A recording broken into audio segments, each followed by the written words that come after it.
Hi, everybody. Can you believe that it's already 100 days since President Biden took office?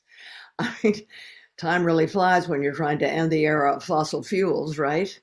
So, anyway, welcome. Welcome to all you fire drill firefighters, and to those of you who are joining us for the first time, welcome to the Fire Drill Fridays family, where we're building community, learning about the climate crisis, and taking action to address it.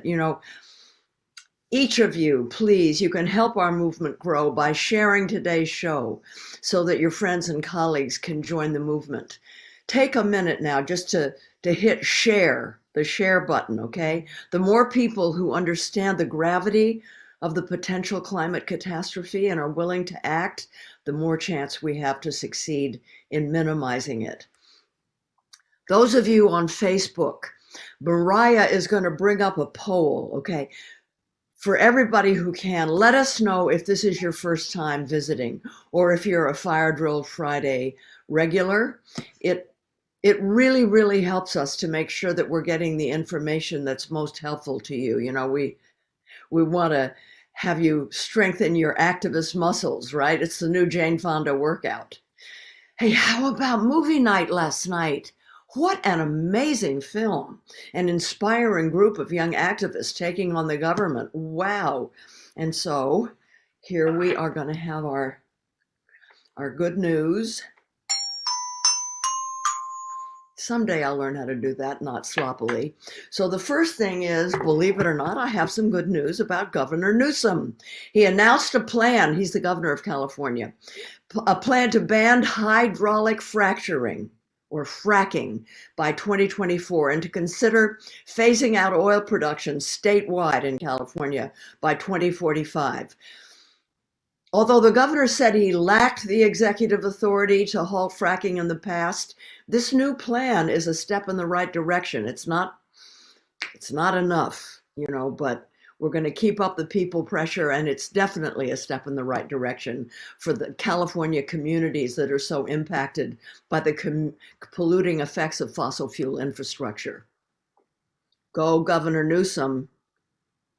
Here's another bit of good news. The House passed legislation to make the District of Columbia the nation's 51st state. Democrats unanimously approved Delegate Eleanor Holmes Norton's Washington, D.C. Admission Act, that's a mouthful, describing it as a bid to restore equal citizenship to residents of the nation's capital. There are more of them in D.C. than there are in Wyoming. I mean, of course it needs to become a state. And this is a way to kind of rectify historic injustice. And here's the final piece of good news. Australian federal, state, and territory leaders agreed to the most comprehensive plan yet to phase out single-use plastics by 2025. The phase out will include lightweight plastic bags, plastic that are misleadingly marketed as degradable, also plastic straws, plastic utensils and stirrers, and polystyrene containers, polystyrene consumer goods packaging, and micro beads in personal care projects. Yay to all of you down under. So good. I'm so excited about today's show. We're going to take a brief look. We're going to go back and look at what's happened over Biden's first 100 days. How our movement has kept pressure on, and where we go from here. There's absolutely no question that President Biden has taken some important initial steps to take the strongest action in tackling climate change, more than we've ever seen before.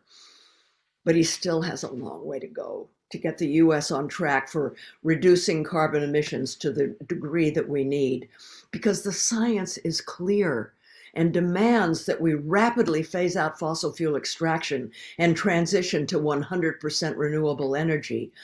But the thing is, the United States is on track to double its emissions by 2030 instead of cutting them in half.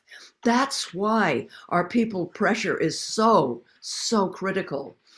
And advancing climate justice demands that we invest in the communities who have borne the brunt of pollution and move together with labor to bring about a just transition for workers who are dependent on fossil fuels. The stakes are too high to demand anything less.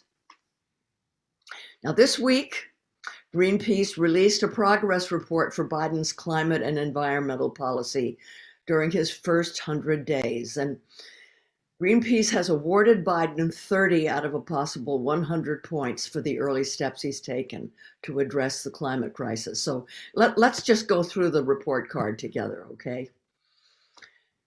The president has received 12 out of a possible 50 points for policies to phase out fossil fuels.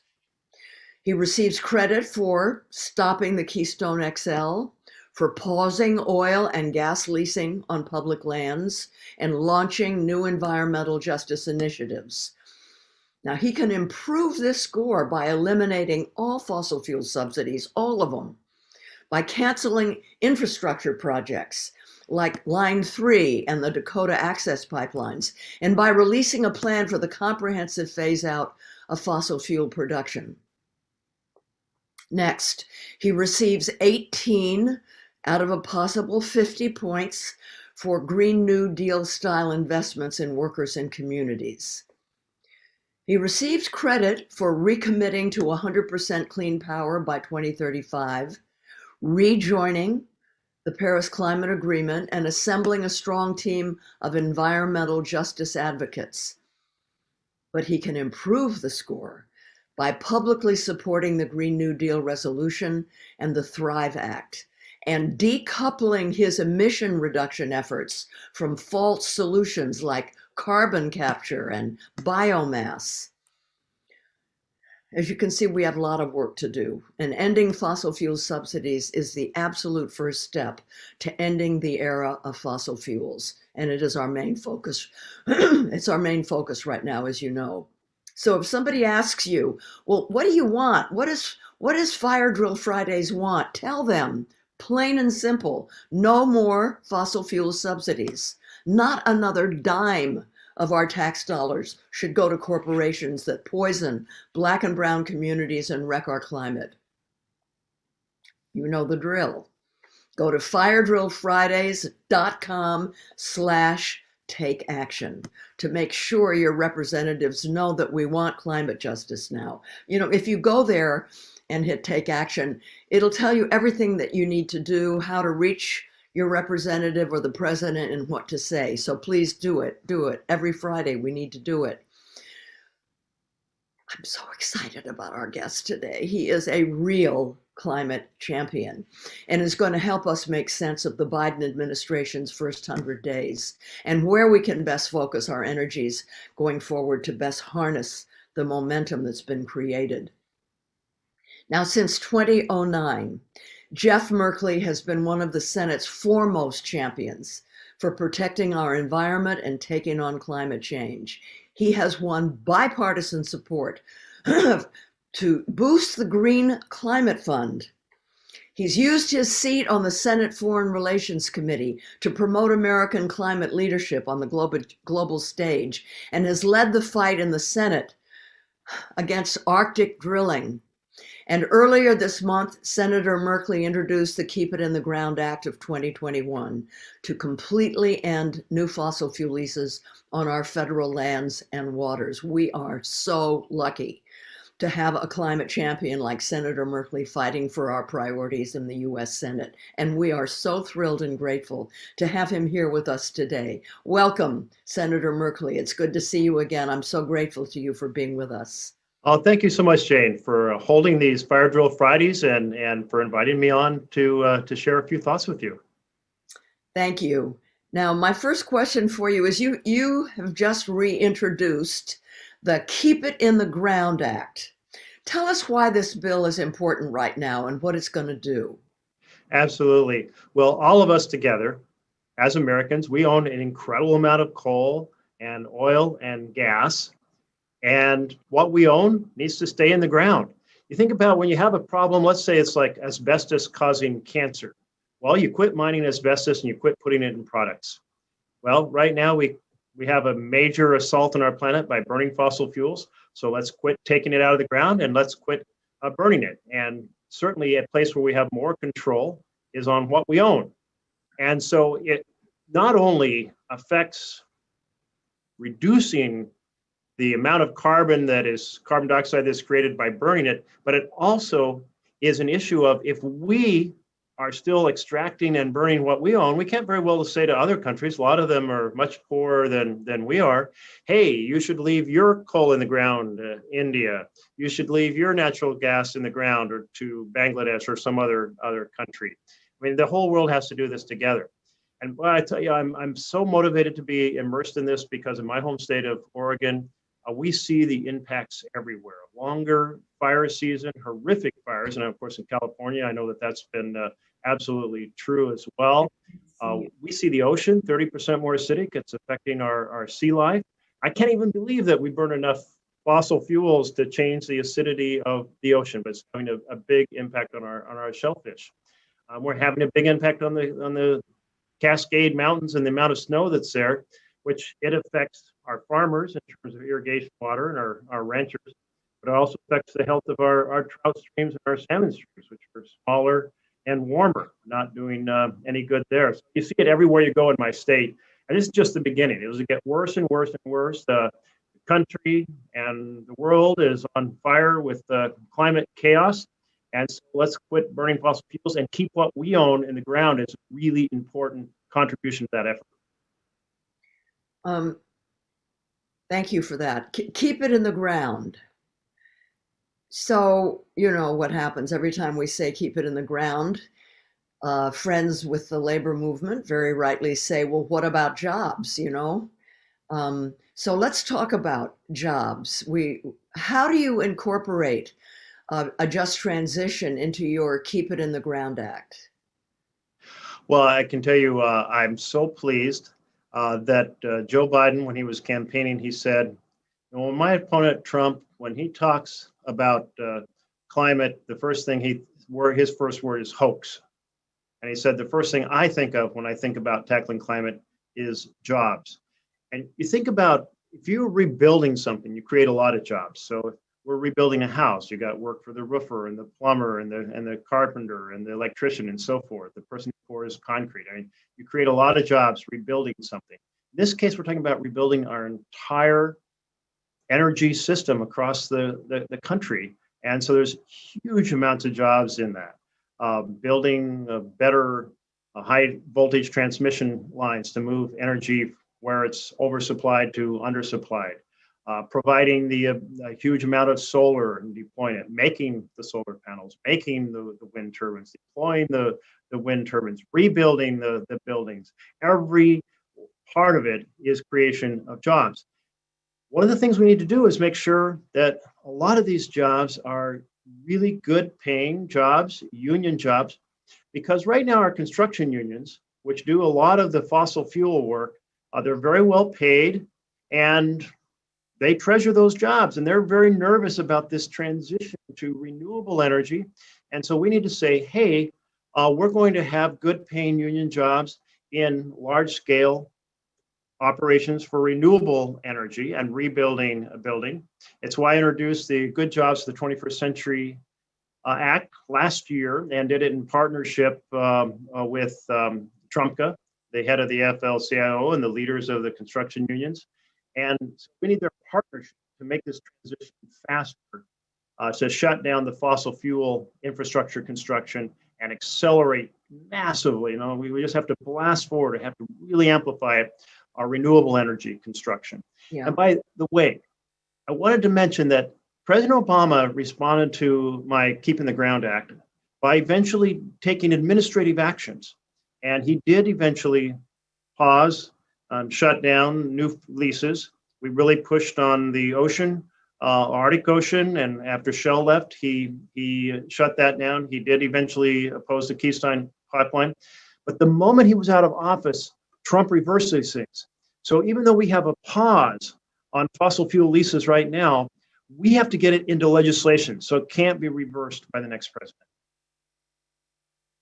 Is that the problem with the executive actions? They can be too easily reversed? Exactly. Yeah. And they can be reversed in two ways. If it's a regulation, it can be put on the floor of the Senate and the House, and in a 5-year period, that regulation can be tossed out if there is an opposition party. If there's put it bluntly, if there's a Republican Party in charge of the House and the Senate, they will reverse those regulations even while a Democrat is in the Oval Office. Yeah. So the Keep It in the Ground Act, is there a way that could pass through budget reconciliation?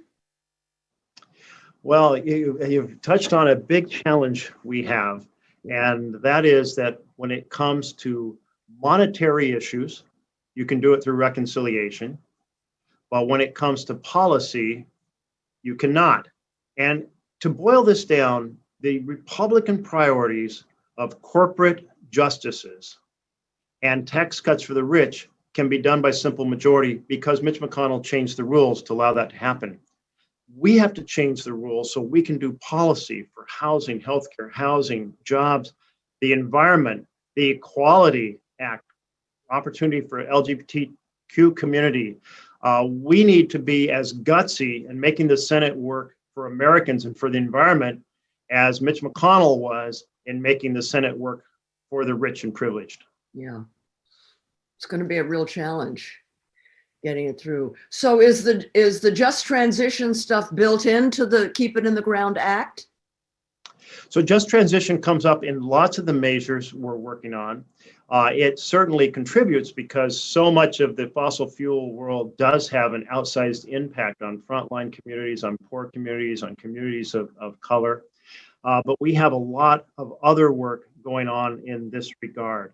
And that is when you have the different grant funds being created, making sure that at the front of the line are communities that have been the most impacted, making sure that when jobs are created in this renewable energy economy, former fossil fuel workers and frontline communities have a significant opportunity to be able to get these jobs, making sure where, well, give you an example.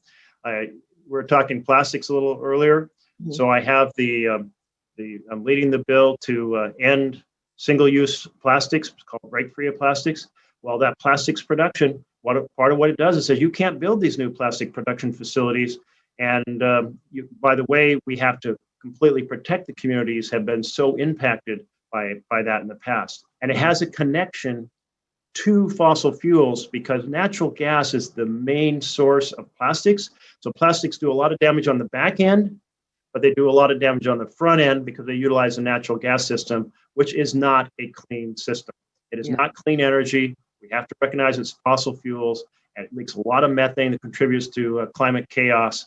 And so we have to shut down those natural gas operations. Yes. I'm so glad that you mentioned that, Senator, because too many people don't know that plastic comes from the waste of fossil fuel extraction. In fact, I think last year Exxon said, announce proudly, plastics are our future. What a thing to say. You know what? And we're really seeing the impact. It is now estimated that each of us consumes a credit card worth of plastic a week in our food because those microplastics have broken down and gotten into everything. They contain these chemicals that affect the endocrine system. It's quite possible that the increase in breast cancer and prostate cancer are connected to the plastics we're incidentally consuming. They do tremendous damage to sea life that eats larger pieces of plastic that look like jellyfish and kill them, and the smaller microplastics doing a lot of damage. We really, really have to end the ability of plastics to get into the waste stream. We have this slogan about reuse, reduce, recycle. In plastics, what happens is they're burned, they're buried, or they're borne out to sea. All three are bad. Yeah, thank you. President Biden's climate summit was just last week, and today is his 100th day in office. What steps to tackle the climate crisis has he taken so far that you're happy with? And what do you think his climate priorities should be in the remainder of the year? It's such a breath of fresh air in contrast to Trump, who either doesn't understand the problem, doesn't care about the problem, and has really been a puppet of the fossil fuel industry. Biden immediately rejoined the Paris Accords. He appointed a climate advisor, John Kerry, who is working to connect with the world to do mutual support. I was just on the phone yesterday with the ambassador from India, in part to express support for helping take on the pandemic there, which is awful. But we were also talking about the partnership working with India on climate. And so we need to, so Biden has set the stage for that sort of partnership again. He held a climate summit with 40 leaders, presidents, heads of state from around the world. He pledged to cut carbon emissions in half within the next 9 years, a pledge we would never have heard from President Trump or from any other candidates who were running. He's trying to get larger pledges from the other countries. He's trying to speed up what we're doing. He's created a presidential advisory council on science and technology and innovation. And a big piece of that will be climate. He launched a climate innovation working group to lay out how we can get on that path to green energy and net zero. He's earmarked $100 million for research and development for climate resilience. And the American Jobs Plan has a tremendous amount of money to rebuild the energy economy, to do the solar deployments, to do the wind deployments, to transition to that green economy. So that's a big turnaround from where we are, but he needs to be back up. None of this will be, he'll do what he can in terms of administrative decisions, but we need to pass legislation. And to pass legislation, you have to have fierce outside pressure, which is why everyone who participates in your show, who watches your show, please don't think, oh, now we have Biden, we can stop pressing our members of Congress. The opposite is true. Now we have an opportunity to get things signed in the Oval Office. So we need your help to get those things signed or passed by Congress so we can get them to the Oval Office. And where we need to dismantle the supermajority that Mitch McConnell, the minority leader, uses to veto climate legislation, we need to knock that barrier down and get these bills passed. Yeah. Thank you for that. We have a very narrow political window to eliminate fossil fuel subsidies through budget reconciliation. And of course, President Biden has already called it out as a priority, which is great. How do you see keeping the Senate Democrats caucus aligned on this issue? And what kind of support do you need from all of us? Oh, absolutely. This is, here we have this opportunity, but the Senate is split 50-50. So we need constituents to push on every senator, senators on both sides of the aisle. But quite frankly, the minority caucus is so controlled by the fossil fuel industry, we really need 50 out of 50 Democrats to take the bill to reconciliation and to strip out what is, it's about $15 billion in direct federal subsidies to the fossil fuel industry each year. Think of what $15 billion could do in advancing the work to transition to renewable energy, or to help our children in education and healthcare and so forth. So we know that the fossil fuel industry spends a tremendous amount of money on campaigns and lobbying, about 190 million bucks a year. So 190 million bucks, they get back 15 billion. That's a massive return. They invest a few million, they get back a lot of billions. So what we need is grassroots America. We need the people power. Well, we aren't going to have the 15 or the $190 million to lobby Congress. We need the millions of Americans who want to save our planet. That's the only one we have. We're out here in space with our beautiful blue-green orb, and we don't have another one to go to. And it's going to be citizens weighing in and really, really pushing. So I recall when I was first an intern in Washington, D.C. It was a year that President Carter was elected. And I was volunteering for an environmental group. And that group disappeared in a year because people didn't fund it. They said, we don't need to have outside work done anymore because we have President Carter. Do not accept that philosophy. Now is the point where we really need that outside pressure where we can deliver, but we've got to get things passed by the U.S. Senate. So please push hard. We've got to go to reconciliation. We have Senator Wyden, my fellow senator from Oregon, who's head of the tax committee. It's called the Finance Committee. He wants to eliminate those fossil fuel subsidies, but to get the 50 votes, he needs massive public pressure to do so.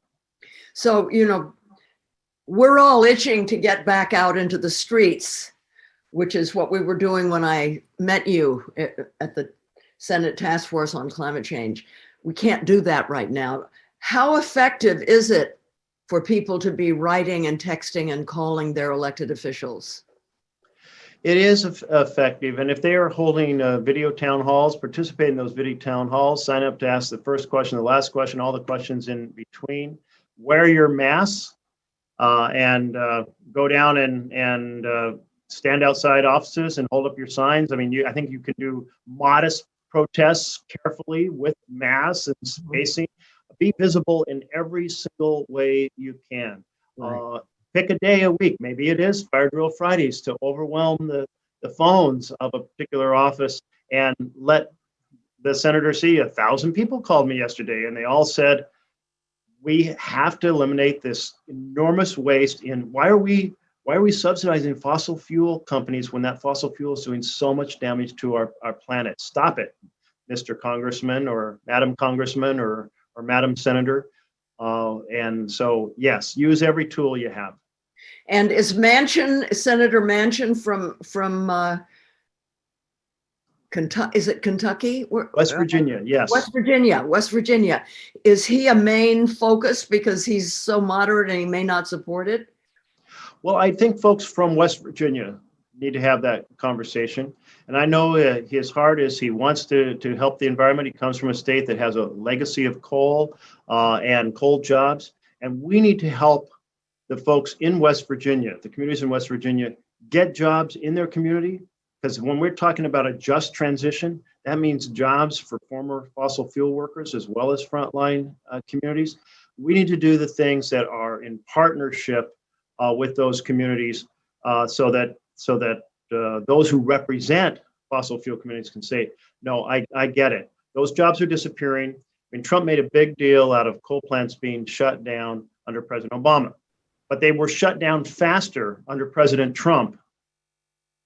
So it's the economics are changing. Right. It's going to happen. Let's partner with those communities and let's make it part of this bill so that those who represent fossil fuel communities can say, you know what, there's a lot for my constituents in this as well. Yeah, I believe that the coal miners union are actually supporting remediation of the mines as a way to transition those workers. Yes, absolutely. And you know that's a great point. On a lot of those mines leak a lot of methane. There's a lot in methane. So much more damaging than carbon dioxide ounce per ounce over a certain period of time, 80 to 100 times trap more heat. And the thing about that particular mission is it's in the same communities, and therefore it doesn't say, well, we've got a job for you, we've got to move halfway across the country. So that's a really, really important contributor to how to bring a critical mass together to get the bill passed. Yeah. Is it at all effective for people who don't come from West Virginia to text or call Manchin? No. No. Okay. It's good to know. Thank you. Yeah. So how can constituents engage in the recovery process to make sure that fossil fuel industry isn't given handouts? Well, there's no question that Trump used CARES Act money that should have gone to frontline workers and first responders and small businesses hurt by the pandemic and used it to bail out the oil and gas industry. Right. So we have to stop those kinds of actions. I've introduced the Rewind Act to stop those efforts. So that's another legislative opportunity to do that. We need to make sure that the recovery package doesn't have Trojan horses in it. For example, there's something called a clean electricity standard. Well, does that mean a renewable electricity standard, or is clean here a euphemism for natural gas? That's really important for us to pay attention to for the reasons we've been talking about on the natural gas front. Right. Not so many years ago, there was a widespread belief that because natural gas produces more energy for the amount of carbon it produces, it could be a bridge to renewables. Well, that theory is now shattered because a couple things happened. First of all, well, the cost of renewables came way down, so we don't need a bridge. In fact, they're competitive with natural gas, sometimes cheaper than natural gas. The second thing is we got a lot better understanding of the amount of methane gas. Most of natural gas is methane gas, leaks out of these millions of miles of pipes in the natural gas system, which make it as bad for global warming as coal. So one, on the cost side, we no longer need it as a bridge. And second, it turns out when you're using natural gas, it's as damaging to the climate as coal. And so for those reasons, it is not clean. And if someone's using a clean electricity standard to include natural gas, it's phony. And we got to make sure that we stop any such shenanigans. Yeah. Do you feel that the push to support natural gas, I think that word natural is so misleading, as the bridge, that our officials are less sanguine about that now? Are they beginning to really understand and they're not pushing it as much? People are starting to understand it. And it, there's a big public media effort to keep talking about clean natural gas. So the industry is trying to kind of keep misleading Americans, but more and more Americans are hearing that is a bogus argument. And one thing that happened, by the way, just this week is we had a regulation under Obama that required a lot of improvement in reducing the leaks in the natural gas system. It still wouldn't have made it a clean source, but at least it would have reduced the damaging methane leaks. And Trump undid that regulation. Yeah. And then we just undid the Trump regulation this week. So restored the requirement to improve the system. But those improvements, don't think that makes natural gas okay. Thank you for saying that. Yeah. So, we all know that for understandable political reasons, President Biden promised to not end fracking for natural gas. Do you think that he can be pressured to understand the damage of natural gas and to begin to allow it to be phased out? Well, I hope so. To be fair, presidents exist in a tension in terms of how far they can get ahead of the country, which is why we have to bring the country in that direction. Yeah. I do think that ending fracking on public lands is a near-term goal, so that none of the existing leases should be allowed to frack. Private land that's going to be much more dangerous. Mm-hmm. The more that we carry out the education of Americans about what fracking does, the better. There was a video, a documentary done about how fracking destroys the groundwater and the water coming out of people's wells and so forth, because it gets full of gas. And they would show this guy traveled around the country, and he'd talk with families, and they'd talk about how they all started getting sick after fracking started to occur near their home or under their home.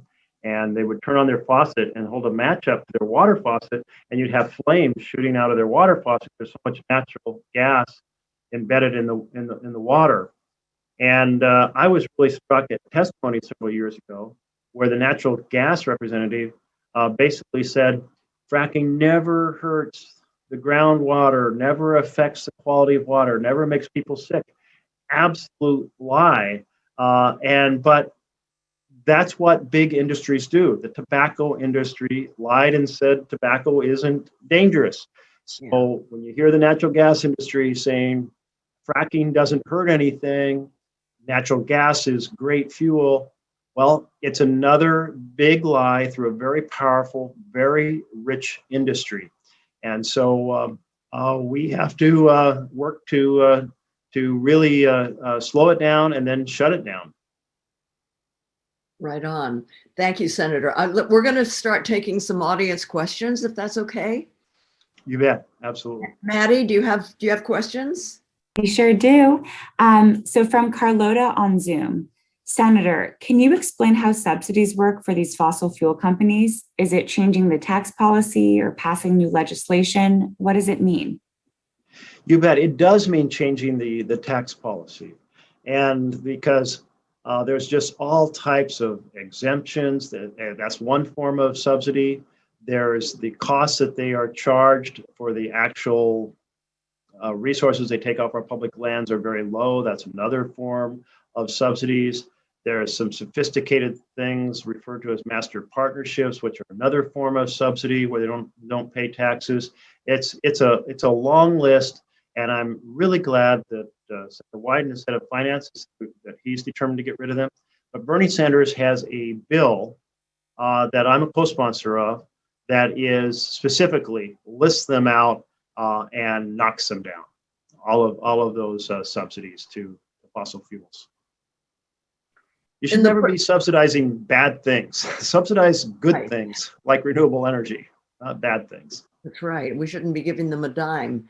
What was kind of disappointing is that President Biden was cutting something like $34 billion of subsidies over 10 years, when in fact there's $150 billion of subsidies in over 10 years.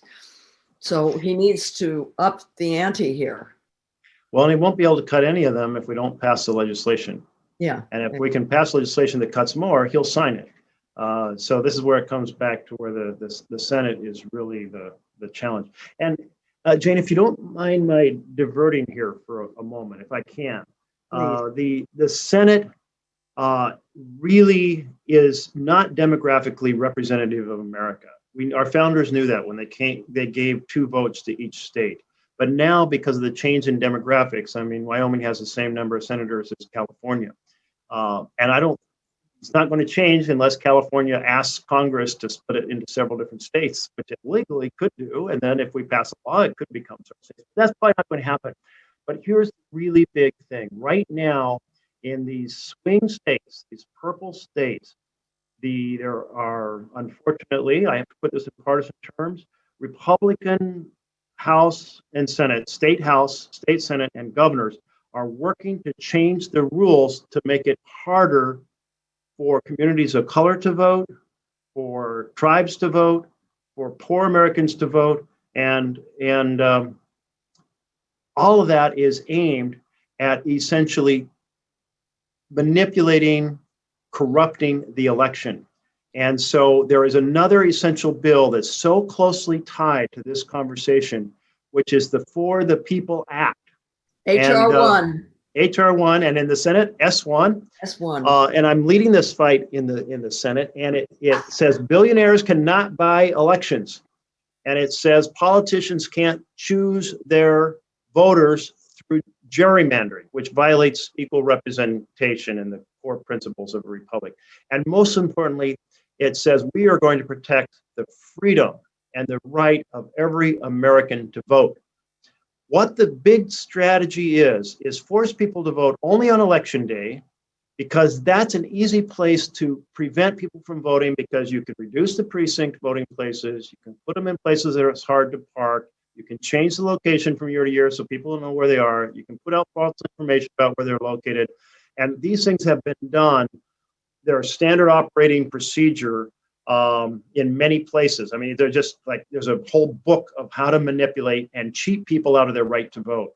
So we've got to pass S1 to stop billionaires from buying election and restore the vision of government of by and for the people. And we don't restore that vision, we're not going to win on saving our planet. And that has to face the filibuster, right? That cannot be a budget reconciliation bill. That is correct. Yeah. You're absolutely right. And so again, McConnell changed the rules to do his priorities for the rich by simple majority. We need to change the rules to do our priorities that are really our nation's priorities, because it's what our Constitution is about. Our Constitution wasn't about government by and for the wealthiest and the most powerful. It was about government by and for the people. It's protecting democracy. Yes. Yeah. Let's all work hard to make that happen. Maddie, another question, please. Yes. From Calum on Zoom, climate justice should not be a partisan issue, but it often is. Jane mentioned that you have received bipartisan support for some of your initiatives. Any words on how we can bridge the partisan gap of this issue?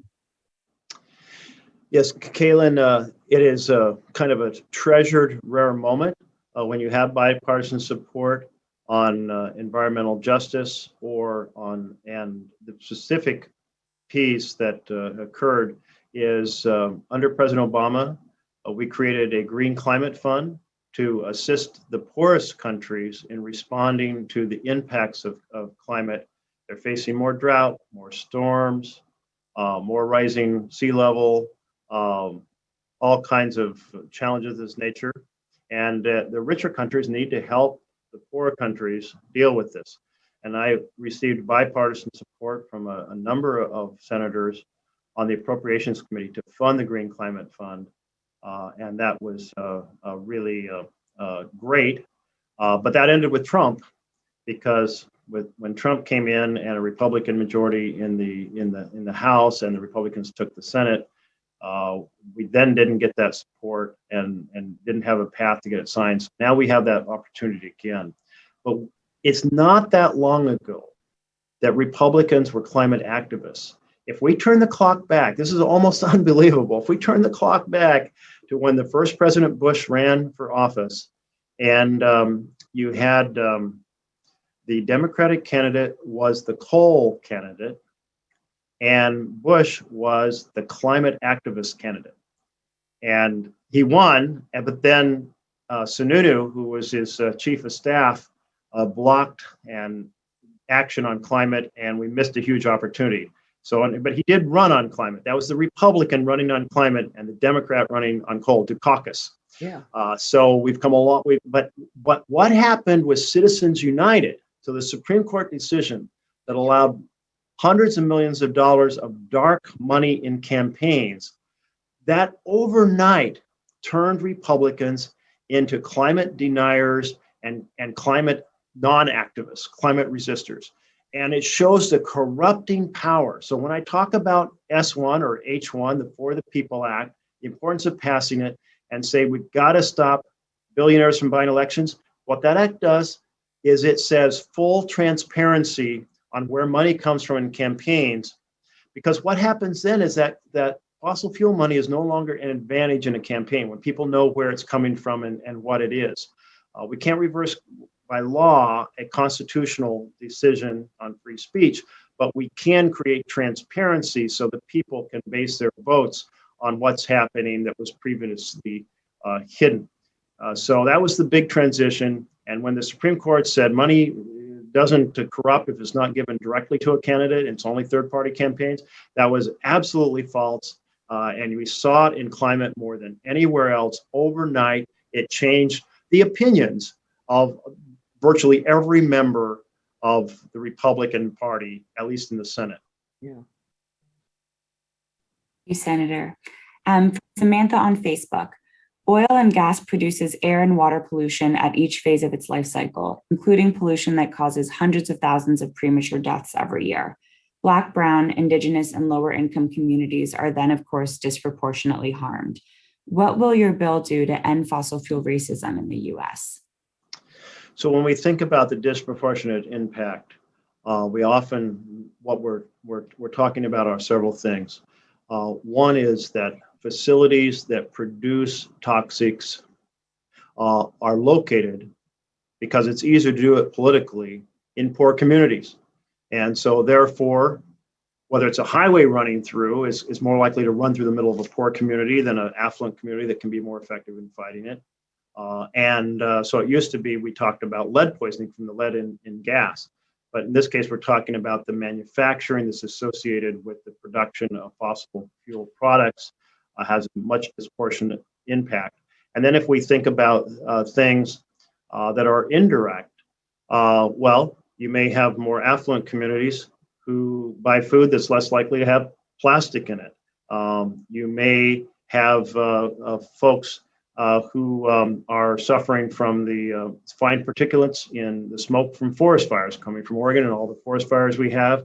Well, more affluent people may have filters on their house heating, ventilating, air conditioning system that makes that less a risk to their children. So it's kind of like all these combined effects are more of an impact on low-income communities of color. To keep it in the Ground Act is not specifically directly on the effects. It is about stopping the use of the fossil fuels to begin with. So other bills that we have are addressing the disproportionate impact on frontline communities.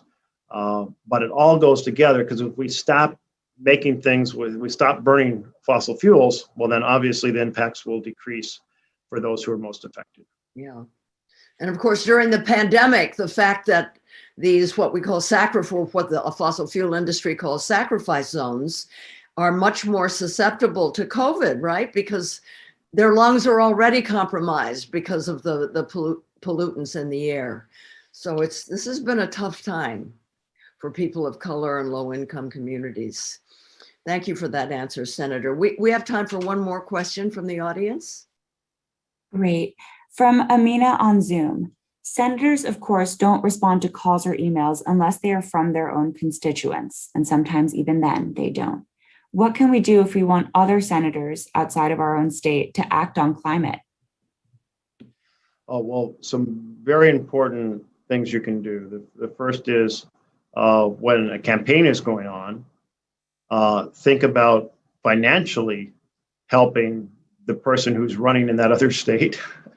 If you have after COVID, if you have after we have COVID in the rearview mirror, if you can take some time off before an election, go help knock on doors in that state.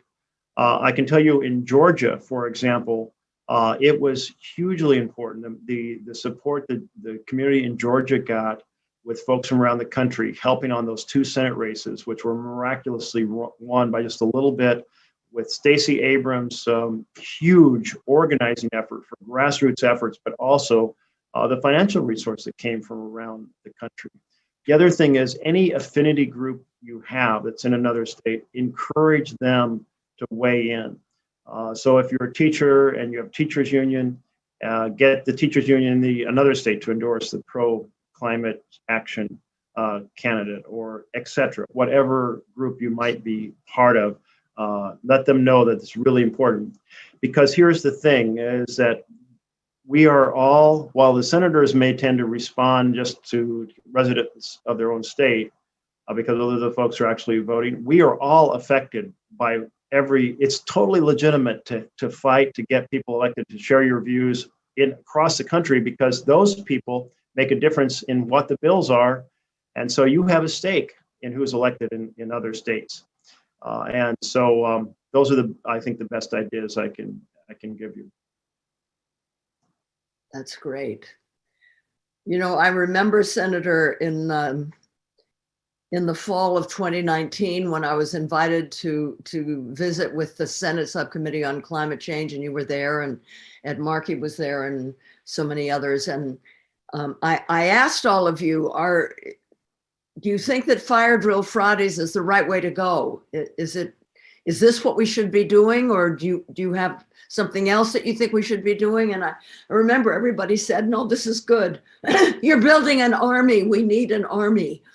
We need that outside pressure to help us on the inside-outside strategy. And can I tell you, Senator, that in 2020, we had over 9 million viewers across all channels on Fire Drill Fridays. Isn't that incredible? That is incredible. And thank you so much for having said, I'm just going to keep going. I'm going to keep going. You held those protests in the Capitol. You got arrested. You inspired others. And I think you took your name from Greta Thunberg and saying, hey, the world's on fire. We have to put it out, or something to that effect. And it shows how each of us inspires other people. I can't imagine how many of your folks who have viewed your program say, yes, that's going to matter when I vote. It's going to matter when I make donations. It's going to matter when I volunteer my time. Maybe I'm going to another state and I'm going to knock on doors for a month. And so thank you for continuing this education and this advocacy through Fire Drill Fridays. Thank you. And then, you know, as soon as we can, as soon as COVID allows us to, we're going to be going out into the streets again and attending town halls and everything. I think we fired up a lot of people that weren't really part of the climate movement before. And I thank you so much, Senator, for joining us today. It means so much to the Fire Drill Friday family to have you here. And thank you for all that you're doing in the Senate. We send you our prayers and our wishes for much success, and we'll do everything we can to help. Thank you. I'll keep at it. Take care. And to everyone who's part of the Fire Drill Friday community, when Jane says it's time to get back on the streets, COVID, we can go do things. Well, let's all hear that call to action. Thank you all so much, and I'll see you down the road. Thank you, Senator. Wow. So we've heard from Senator Merkley why we need to keep fossil fuels in the ground. And we've also talked about why a just transition for workers is an absolute necessity to build the just and sustainable future that we deserve. There are a lot of actions that we can take to end the era of fossil fuels. And as you all know, here on Fire Drill Fridays, we are laser focused right now on getting fossil fuel subsidies stopped. It is unacceptable to continue giving billions of taxpayers' dollars to this polluting, climate chaos-inducing industry every year. We've been talking about the End Polluter Welfare Act. It would eliminate these absurd corporate handouts and save American taxpayers up to $150 billion over the next 10 years. You know the drill. To make change, we need to take action. So head over to firedrillfridays.com/take action to contact your member of Congress today. When you do that, it helps you explain exactly how to reach your representative and what you need to say. We want them to hear from every person that's part of the Fire Drill Friday community every Friday until fossil fuel subsidies are a thing of the past. I mean, you heard from Senator Merkley how important it is for us to make our voices heard. Share the link with your family and friends and ask them to do the same. We have got to keep pushing. And be sure to tune in next week. It's going to be the rally. It's the first Fire Drill Friday of the month. So we're having a rally, and it's going to be a special Mother's Day rally to honor the profound gifts and wisdom and responsibilities of motherhood. An incredible lineup of speakers will share, both in words and songs, the beautiful complexities of stewardship and why climate action cannot wait. Have a beautiful weekend, and thank you for listening, standing together, and fighting for a better world. See you next time.